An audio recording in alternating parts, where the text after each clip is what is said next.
ಬೊಂಬೆ ಹೇಳುತ್ತೈತೆ ಮತ್ತೆ ಹೇಳುತ್ತೈತೆ ನೀನೇ ರಾಜಕುಮಾರ. ಅಪ್ಪು ಸರ್ ಅವರ ಪುತ್ಥಳಿ ಉದ್ಘಾಟನಾ ದೇವಾಲಯ ಉದ್ಘಾಟನವಿದೆ. ಹಾಯ್ ಹಲೋ, ಎಲ್ಲರಿಗೂ ನಮಸ್ಕಾರ. ನಾನು ನಿಮ್ಮ ಪ್ರೀತಿಯ ಮಂಜುಳಾ. ಇವತ್ತು ನೋಡಿ ಒಂದು ಒಳ್ಳೆ ವಿಷಯದೊಂದಿಗೆ ನಾನು ನಿಮ್ಮ ಜೊತೆಗೆ ಬರ್ತಾ ಇದ್ದೀನಿ. ಏನಪ್ಪ ಆ ವಿಷಯ ಅಂತ ಹೇಳ್ತಿದ್ದಾರಾ? ಹೌದು ಫ್ರೆಂಡ್ಸ್, ಈ ಒಂದು ವಿಷಯವನ್ನು ಕೇಳಿದ್ರೆ ನಿಮಗೂ ಕೂಡ ಶಾಕ್ ಆಗುತ್ತೆ, ಹಾಗೆ ಒಂಥರ ಖುಷಿನೂ ಆಗುತ್ತೆ, ಒಂಥರ ದುಃಖನೂ ಆಗುತ್ತೆ. ಹಾಗಾದರೆ ಏನಪ್ಪ ಆ ವಿಷಯ ಅಂತ ಹೇಳ್ತಿದ್ದೀರಾ? ಅದಕ್ಕಿಂತ ಮೊದಲು ವಿಡಿಯೋನ ಸ್ಕಿಪ್ ಮಾಡದೆ ಕೊನೆವರೆಗೂ ನೋಡಿ. ಇನ್ನೂವರೆಗೂ ಯಾರು ನನ್ನ ಚಾನಲ್ಗೆ ಸಬ್ಸ್ಕ್ರೈಬ್ ಆಗಿಲ್ಲ, ದಯವಿಟ್ಟು ಸಬ್ಸ್ಕ್ರೈಬ್ ಆಗಿ ಪಕ್ಕದಲ್ಲಿರೋ ಬೆಲ್ ಬಟನನ್ನು ಕ್ಲಿಕ್ ಮಾಡಿ. ನಾನು ಹಾಕ್ತಕ್ಕಂಥ ವಿಡಿಯೋ ನೋಟಿಫಿಕೇಶನ್ ನಿಮಗೆ ಬರ್ತೈತಿ ತಟ್ಟನ್ನ ಅಂತ ಹೇಳಿ ನನ್ನ ವಿಡಿಯೋನ ನೀವು ನೋಡಿ ಒಂದು ಕಮೆಂಟನ್ನು ಮಾಡ್ಬೋದ್ರಿ, ಹಾಗೆ ಲೈಕನ್ನು ಕೂಡ ಕೊಡ್ತೀರಿ. ನಿಮ್ಗೆ ಇಷ್ಟವಾದ್ರೆ ಶೇರ್ ಕೂಡ ಮಾಡ್ತೀರಿ. ನೀವು ಬನ್ನಿ, ಹಾಗಾದರೆ ಆ ವಿಡಿಯೋ ಏನು ಅಂತ ನೋಡ್ಕೊಂಡು ಬರೋಣ. ನಾವು ಎಲ್ಲ ದೇವರ ಒಂದು ದೇವಸ್ಥಾನವನ್ನು ನೋಡಿರ್ಬೋದು, ಆದರೆ ಈ ಒಂದು ದೇವಸ್ಥಾನವನ್ನು ನೀವು ನೋಡಲಿಕ್ಕೆ ಸಾಧ್ಯವಿಲ್ಲ. ಏನಪ್ಪ ಅದು ಸ್ಪೆಷಲ್ ಆಗಿ ಯಾವ ದೇವಸ್ಥಾನ ಅಂತ ಹೇಳ್ತಿದ್ರೆ, ಹೌದು, ಎಲ್ಲ ಒಂದು ಕರ್ನಾಡಿನ ಜನರ ಮನದಲ್ಲಿ ಉಳಿದುಕೊಂಡಂಥ ಒಬ್ಬ ವ್ಯಕ್ತಿ ಇಷ್ಟೊಂದು ಅಭಿಮಾನಿ ಬಳಗವನ್ನು ಗಳಿಸಿದ್ದಾರೆ ಅಂತ ಹೇಳಿದ್ರೆ ನಿಜವಾಗ್ಲೂ ಹೆಮ್ಮೆ ಪಡುವಂಥ ವಿಷಯ. ಒಬ್ಬ ಬಡ ಕಲಾವಿದ ಅವರ ಒಂದು ಅಭಿಮಾನಕ್ಕೋಸ್ಕರ ಏನು ಕೆಲಸ ಮಾಡಿದ್ದಾರೆ ಅನ್ನೋದ್ರ ಬಗ್ಗೆ ನಾನು ಇವತ್ತು ನಿಮ್ಮ ಜೊತೆಗೆ ಹೇಳ್ತೇನೆ ಫ್ರೆಂಡ್ಸ್. ಅವರ ಸ್ವಂತ ಮನೆಯಲ್ಲಿ ಆ ಒಂದು ದೇವ ಮಂದಿರವನ್ನು ನಿರ್ಮಾಣ ಮಾಡಿ ಅದಕ್ಕೆ ಒಂದು ಪುತ್ಥಳಿಯನ್ನು ನಿರ್ಮಾಣ ಮಾಡಿ ಅದರ ಉದ್ಘಾಟಕರಾಗಿ ಅವರ ಯಾರಿಗೆ ಸಂಬಂಧಪಟ್ಟಿರ್ತಾರಲ್ಲ ಅವರೇ ಬಂದು ಈ ಒಂದು ಉದ್ಘಾಟನೆಯನ್ನು ಮಾಡ್ತಾ ಇದ್ದಾರೆ. ಹಾಗಾದರೆ ಆ ಒಂದು ದೇವ ಮಂದಿರ ಯಾವ ಜಿಲ್ಲೆಯಲ್ಲಿದೆ, ಎಲ್ಲಿ ಆ ಒಂದು ಕಾರ್ಯ ನಡೀತಾ ಇದೆ, ಅದರ ಒಂದು ಉದ್ಘಾಟಕರಾಗಿ ಯಾರು ಬರ್ತಾ ಇದ್ದಾರೆ, ಅದು ಎಷ್ಟನೇ ತಾರೀಕಿಗಿದೆ ಅಂತ ಹೇಳಿ ನಿಮ್ಮ ಜೊತೆಗೆ ಶೇರ್ ಮಾಡ್ಕೊಳ್ತೇನೆ ನಾನು. ಈ ದೇವ ಮಂದಿರವನ್ನು ಕಟ್ಟಿಸಿದಂಥ ವ್ಯಕ್ತಿ ಯಾವ ಶ್ರೀಮಂತನೂ ಅಲ್ಲ, ಏನೂ ಅಲ್ಲ, ಒಬ್ಬ ಬಡ ಕಲಾವಿದ. ಸಾಕಷ್ಟು ಶಾಲೆಗಳಿಗೆ ಉಚಿತವಾಗಿ ನೃತ್ಯ ತರಬೇತಿಯನ್ನು ನೀಡುತ್ತಾ ಬಿಡುವಿನ ಟೈಮ್ನಲ್ಲಿ ತರಕಾರಿ ವ್ಯಾಪಾರವನ್ನು ಮಾಡಿಕೊಂಡು ಎಲ್ಲರ ಒಂದು ಜನರ ಮೆಚ್ಚುಗೆಯನ್ನು ಪಡೆದುಕೊಂಡು ಈ ಒಂದು ದೇವ ಮಂದಿರವನ್ನು ಕಟ್ಟಿಸಿದ್ದಾರೆ. ಯಾವ ದೇವ ಮಂದಿರ ಅಂತ ನಿಮಗೂ ಕೂಡ ಕನ್ಫ್ಯೂಸ್ ಆಗ್ತಾ ಇರ್ಬೋದು. ಹೌದು, ನಾನು ಕೂಡ ಈಗ ಹೇಳ್ತೀನಿ ನೋಡಿ, ಅದು ಯಾವ ದೇವ ಮಂದಿರ ಅಂತ ಹೇಳಿ ನೀವೇ ಗೆಸ್ ಮಾಡಿ ಒಂದು ಕಮೆಂಟನ್ನು ಮಾಡಿ. ಅದಕ್ಕೆ ಒಂದು ಕ್ಲೂ ಕೊಡ್ತೇನೆ ನಾನು. ಬೊಂಬೆ ಹೇಳುತ್ತೈತೆ ಮತ್ತೆ ಹೇಳುತ್ತೈತೆ ನೀನೇ ರಾಜಕುಮಾರ. ಬೊಂಬೆ ಹೇಳುತ್ತೈತೆ ಮತ್ತೆ ಹೇಳುತ್ತೈತೆ ನೀನೇ ರಾಜಕುಮಾರ. ಗೊತ್ತಾಗಿರ್ಬೋದಲ್ಲ ನಿಮಗೆ ಯಾರು ಏನು ಅಂತ ಹೇಳಿ. ಹೌದು, ಇವರು ಸಾಕಷ್ಟು ಅನಾಥಾಶ್ರಮಗಳನ್ನು, ಗೋಶಾಲೆಗಳನ್ನು, ಸಾಕಷ್ಟು ಬಡ ಮಕ್ಕಳಿಗೆ ವಿದ್ಯಾಭ್ಯಾಸ, ಅನ್ನದಾನವನ್ನು ಕೊಟ್ಟಂಥ ದೇವರು ಇವರು. ನಿಜವಾಗ್ಲೂ ಇವರು ಇದ್ದಾಗ ಇವು ಯಾವ ಬೆಳಕಿಗೆ ಬರಲ್ಲ. ಇವರು ಸತ್ತ ಮೇಲೆ ಸಾಕಷ್ಟು ಅವರು ಮಾಡಿದಂಥ ಸಾಧನೆಗಳು ಹೊರಗೆ ಬೆಳಕಿಗೆ ಬಂದು, ಹಾಗೆ ಜನರ ಒಂದು ಕರ್ನಾಡಿನ ಜನತೆ ಎಲ್ಲ ಅವರನ್ನು ದೇವರಾಗಿ ಸ್ವೀಕರಿಸ್ತಾ ಇದ್ದಾರೆ. ಅವರೇ ಯಾರಂತ ಹೇಳ್ತಿದ್ದಾರೆ? ಹೌದು, ನಮ್ಮ ಪುನೀತ್ ರಾಜ್ಕುಮಾರ್ ಸರ್ ಅವರು. ಅವರ ಒಂದು ದೇವ ಮಂದಿರ ನಮ್ಮ ಹಾವೇರಿ ಜಿಲ್ಲೆಯಲ್ಲಿ ಯಲಗಚ್ ಗ್ರಾಮದಲ್ಲಿ ನಿರ್ಮಾಣವಾಗಿದೆ. ಅದರ ಒಂದು ಪುತ್ಥಳಿ ನಿರ್ಮಾಣದ ಉದ್ಘಾಟಕರಾಗಿ ನಮ್ಮ ಪುನೀತ್ ರಾಜ್ಕುಮಾರ್ ಸರ್ ಅವರ ಧರ್ಮಪತ್ನಿಯವರಾದ ಅಶ್ವಿನಿ ಮೇಡಮ್ ಅವರು ಕೂಡ ನಮ್ಮ ಒಂದು ಹಾವೇರಿ ಜಿಲ್ಲೆಗೆ ಆಗಮಿಸುತ್ತಿದ್ದಾರೆ. ನಿಜವಾಗ್ಲೂ ಆ ಕಾರ್ಯಕ್ರಮ ನೋಡಲಿಕ್ಕೆ ನಮಗೂ ಕೂಡ ತುಂಬ ಖುಷಿ ಆಗುತ್ತೆ. ಆ ಟೈಮು ಯಾವಾಗ ಬೇಗ ಬರುತ್ತೆ ಅಂತ ಹೇಳಿ ಕಾಯ್ತಾ ಇದ್ದೇವೆ. ಇದೇ ಸೆಪ್ಟೆಂಬರ್ 20 ಆ ಒಂದು ಪುತ್ಥಳಿ ನಿರ್ಮಾಣದ ಒಂದು ಉದ್ಘಾಟನೆ ನಡೀತಾ ಇದೆ.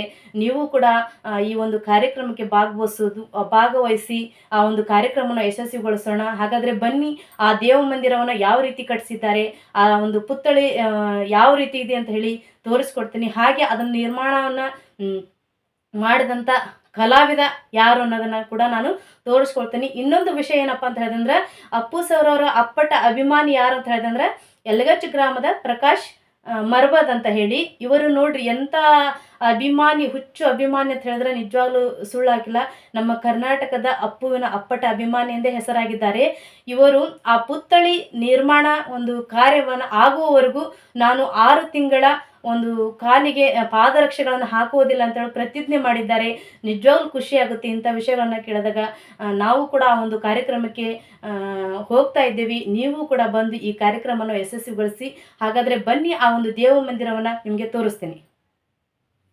ಪುನೀತ್ ಸರ್ ಅವರ ಅಪ್ಪಟ ಅಭಿಮಾನಿ ಇವರೇ ಪ್ರಕಾಶ್ ಮರ್ಬದ್ ಅಂತ ಹೇಳಿ. ಇದೇ ನೋಡಿ ಫ್ರೆಂಡ್ಸ್, ನಮ್ಮ ಪುನೀತ್ ರಾಜ್ಕುಮಾರ್ ಸರ್ ಅವರ ಒಂದು ದೇವ ಮಂದಿರ. ಹಾಗೆ ಸುತ್ತಲೂ ಪಾರ್ಕನ್ನು ಮಾಡಿದ್ದಾರೆ. ಸಂಕ್ಷಿಪ್ತವಾಗಿ ತುಂಬ ಚೆನ್ನಾಗಿ ಕಾಣ್ತಾ ಇದೆ. ಅವರ ಒಂದು ಮನೆಯ ಆವರಣದಲ್ಲಿ ಕೂಡ ಇದನ್ನು ನಿರ್ಮಿಸಿದ್ದಾರೆ. ಹಾಗೆ ಸುತ್ತಲೂ ಪುನೀತ್ ರಾಜ್ಕುಮಾರ್ ಸರ್ ಅವರ ಒಂದು ಫೋಟೋಸ್ಗಳನ್ನು ಹಾಕಿದ್ದಾರೆ. ಮಧ್ಯದಲ್ಲಿ ಅವರ ತಂದೆ ತಾಯಿ ಹಾಗೂ ನಮ್ಮ ಪುನೀತ್ ರಾಜ್ಕುಮಾರ್ ಸರ್ ಅವರ ಮಧ್ಯದಲ್ಲಿ ಫೋಟೋವನ್ನು ಹಾಕಿದ್ದಾರೆ. ಈ ಕಡೆ ಡಾಕ್ಟರ್ ರಾಜ್ಕುಮಾರ್ ಸರ್ ಅವರು ಹಾಗೆ ಪಾರ್ವತಿ ಅಮ್ಮನವರ ಮಧ್ಯದಲ್ಲಿ ನಮ್ಮ ಅಪ್ಪು ಸರ್ ಇದ್ದಾರೆ. ಹಾಗೆ ಈ ಒಂದು ದೇವ ಮಂದಿರದಲ್ಲಿ ಯಾವ ಪುತ್ಥಳಿ ಅಂತ ಹೇಳ್ತಾ ಇದ್ದೀರಾ, ನೋಡಿ ಬನ್ನಿ. ಹಾಗಾದರೆ ಆ ಪುತ್ಥಳಿಯನ್ನು ತೋರಿಸ್ತೀನಿ. ನಮ್ಮ ಪುನೀತ್ ರಾಜ್ಕುಮಾರ್ ಸರ್ ಅವರ ಒಂದು ಪುತ್ಥಳಿ ಇದೇ ನೋಡಿ. ಪುನೀತ್ ರಾಜ್ಕುಮಾರ್ ಸರ್ ಅವರ ಒಂದು ಪುತ್ಥಳಿ ಎಷ್ಟು ಚೆನ್ನಾಗಿದೆ ಅಂತ ಹೇಳಿ ಈಗ ಆ ಕಲಾವಿದರು ಮಾತಾಡ್ತಾರೆ. ಎಲ್ಲರಿಗೂ ನಮಸ್ಕಾರ. ಎಲ್ಲ ನನ್ನ ಪ್ರೀತಿಯ ಕನ್ನಡ ಜನತೆಗೆ, ವಿಶೇಷವಾಗಿ ಅಪ್ಪು ಅಭಿಮಾನಿಗಳಿಗೆ, ನಾನು ನಿಮ್ಮ ಪ್ರೀತಿಯ ಅಪ್ಪು ಅಪ್ಪಟ ಅಭಿಮಾನಿ ಪ್ರಕಾಶ್ ಯಲಗಚ್. ವಿಷಯ ಬಂದ್ಬಿಟ್ಟು, ನಾನು ಕಂಡಂತ ದೇವರಾದ ಪುನೀತ್ ರಾಜ್ಕುಮಾರ್ ಅವರ ನನ್ನ ಜೀವನ ಇರುವವರೆಗೂ ಪೂಜಿಸಬೇಕೆಂದು ನಾನೊಂದು ಕನಸು ಕಂಡಂತ ಆ ಕನಸು ನನಸಾಗಿಯೇ ಉಳಿತು. ಆದ ಕಾರಣ ಆ ನನಸನ್ನು ನಾವು ಹೇಗೆ ಮಾಡಬೇಕಪ್ಪ ಅಂತಂದ್ರೆ, ಒಂದು ಪೂಜಿಸುವ ಮೂಲಕ ಆ ದೇವರನ್ನ ನಾವು ನನಸು ಮಾಡ್ಕೋಬೇಕಂತಂದು ಇವತ್ತು ನನ್ನ ಸ್ವಂತ ಜಾಗದಲ್ಲಿ ಯಲಗಚ್ ಗ್ರಾಮದಲ್ಲಿ ದೇವಸ್ಥಾನವನ್ನ ನಿರ್ಮಾಣ ಮಾಡಿದ್ದೇವೆ. ಇದೇ ಸೆಪ್ಟೆಂಬರ್ ತಿಂಗಳು 26ನೇ ತಾರೀಕಿನಂದು ಬೆಳಿಗ್ಗೆ 11 ಗಂಟೆಗೆ ಅಪ್ಪು ಸರ್ ಅವರ ಪುತ್ಥಳಿ ಉದ್ಘಾಟನಾ ದೇವಾಲಯ ಉದ್ಘಾಟನೆಯಿದೆ. ಸೊ ವಿಶೇಷವಾಗಿ ಈ ಒಂದು ದೇವಾಲಯಕ್ಕೆ ಉತ್ತರ ಕರ್ನಾಟಕಕ್ಕೆ ಮೊಟ್ಟ ಮೊದಲ ಬಾರಿಗೆ ದೊಡ್ಡಮನೆ ಸೊಸೆ ಡಾಕ್ಟರ್ ಪುನೀತ್ ರಾಜ್ಕುಮಾರ್ ಅವರ ಧರ್ಮಪತ್ನಿಯವರಾದಂಥ ಅಶ್ವಿನಿ ಪುನೀತ್ ರಾಜ್ಕುಮಾರ್ ಅವರು ಈ ಒಂದು ಕಾರ್ಯಕ್ರಮಕ್ಕೆ ಉದ್ಘಾಟಕರಾಗಿ ಹೆಮ್ಮೆಯಿಂದ ಸಂತೋಷದಿಂದ ಈ ಒಂದು ಕಾರ್ಯಕ್ರಮಕ್ಕೆ ಆಗಮಿಸುತ್ತಿದ್ದಾರೆ. ಸೊ ಅವರಿಗೂ ಕೂಡ ಭವ್ಯವಾದಂಥ ಒಂದು ಸ್ವಾಗತವನ್ನ ಹಾಗೂ ಈ ಒಂದು ಕಾರ್ಯಕ್ರಮವನ್ನ ಜಾತ್ರೆ ಟೈಪ್ ನಾವು ಮಾಡಿ ಒಂದು ಪುನೀತ್ ರಾಜ್ಕುಮಾರ್ ದೇವಾಲಯವನ್ನ ನಿರ್ಮಾಣ ಮಾಡುತ್ತಿದ್ದೇವೆ. ಸೊ ಎಲ್ಲರೂ ಬನ್ನಿ, ಎಲ್ಲ ಅಭಿಮಾನಿಗಳು ಬನ್ನಿ. ನಿಮ್ಮ ಸಹಕಾರ ಸಹಾಯ ಪ್ರತಿಯೊಂದು ಈ ಬಡ ಕಲಾವಿದನ ಮೇಲೆ, ಅಪ್ಪು ಅಭಿಮಾನಿಯ ಬೆನ್ನ ಹಿಂದೆ ನೀವೆಲ್ಲ ನಿಂತ್ಕೊಂಡು ಈ ಕಾರ್ಯಕ್ರಮ ಯಶಸ್ವಿ ಮಾಡಿಕೊಡಿ. ಎಲ್ಲರಿಗೂ ಧನ್ಯವಾದಗಳು.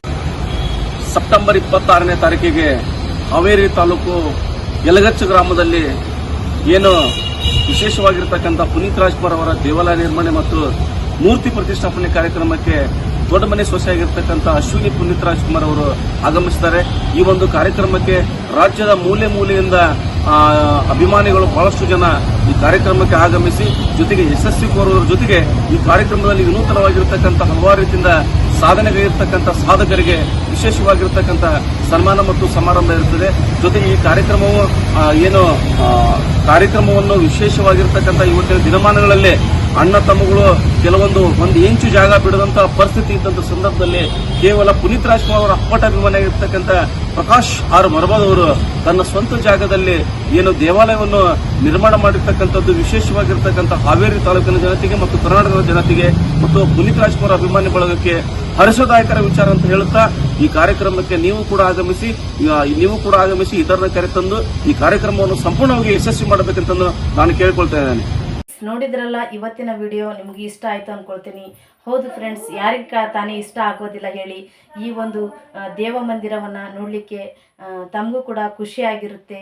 ಹಾಗೆ ನಮ್ಮ ಪುನೀತ್ ರಾಜ್ಕುಮಾರ್ ಸರ್ ಅವರ ಒಂದು ಪುತ್ಥಳಿ ನಿರ್ಮಾಣದ ಒಂದು ಉದ್ಘಾಟನೆಗೆ ತಾವೂ ಕೂಡ ಬರಬೇಕು.